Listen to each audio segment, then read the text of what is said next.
China's Zhengzhou missile destroyer and Russia's Varyag missile cruiser will be opened. China Radio International. China's Ministry of National That's Defense how clear that signal is. military planes have intruded on the airspace of the China-Russian naval exercises and carried out dangerous actions, seriously violating international laws.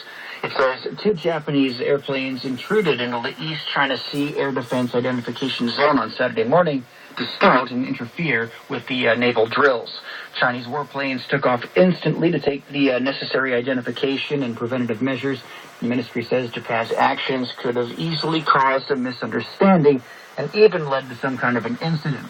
China has demanded Japan respect the legitimate rights of the Chinese and Russian to detain the personnel concerned and stop all reconnaissance and interference activities. Otherwise, quote, Japan will be responsible for all the consequences.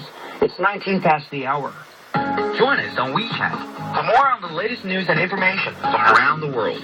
收听节目回放，参与话题互动，马上搜索订阅微信公众账号 The Beijing Hour. Turning to today's business news and beginning first of all with a look at what's going to happen in the business world this week. Joining me on the desk now, CRI's Ding Lulu. Good morning, Shane. Investors this week are watching. This is China Radio International, transmitted out of Noble House, China.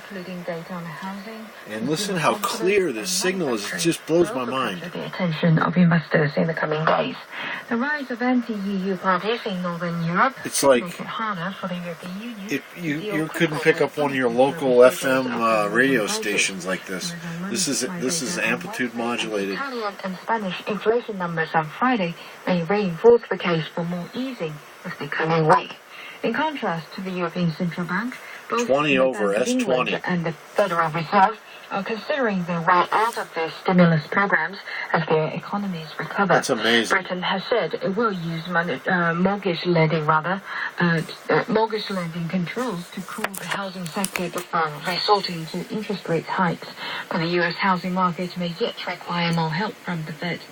The British Bankers Association's mortgage lending data is due on Tuesday, followed by statistics on Help to Buy mortgage guarantee program on Thursday. In the United States, the house price index is due on Tuesday and pending home sales on Thursday. A second estimate of U.S. GDP on Thursday is expected to show the economy contracted 0.4%. Japan also releases a slew of data this week, including retail sales, inflation, unemployment, and industrial output. And China will announce its PMI for May on Sunday. All right, thank you very much for that. It's coming up on 21 past the hour. Xunlei's filed with the U.S. Securities and Exchange Commission to raise up to $100 million in an initial public offering. The company plans to list under the symbol XNet, though it has not disclosed an exchange officially. Xunlei offers digital content acceleration and online video services in China. The company originally set terms to raise $114 million on the NASDAQ in July of 2011 with a $1 billion market cap, but postponed and eventually withdrew that IPO that October. And with more on this, we're joined on the line by Mike Baston, visiting professor of China's University of Economics and Business. Good morning. Good morning. What's happened in the